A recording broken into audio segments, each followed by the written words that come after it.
Pas. Donc on va revenir sur l'Europe et ses inquiétudes aussi des Européens.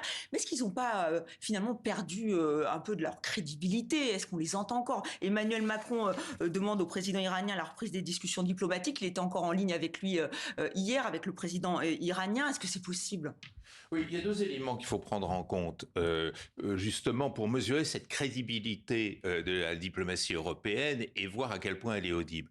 La première, c'est que il n'y a de diplomatie efficace qu'à partir du moment où il y a une politique étrangère claire et unifiée. Ce qui est loin d'être le cas. Si vous regardez les prises de position à chaud le vendredi 13 juin, lorsqu'a commencé l'attaque israélienne sur l'Iran, vous aviez affaire à des prises de position qui étaient assez extrêmes. Je pense par exemple au chancelier allemand, d'autres qui étaient beaucoup plus équilibrées. Donc personne ne croit véritablement que l'Europe puisse donner une vision unique et cohérente de ce qu'est la position de l'Union européenne sur cette question. Donc, à partir de ce moment-là, la diplomatie n'est pas extrêmement efficace. D'autre part, une diplomatie est efficace lorsque elle est perçue comme efficace par les protagonistes. Or, le jeu numéro un est de Trump et de Netanyahou, c'est d'éliminer l'Europe de ce jeu.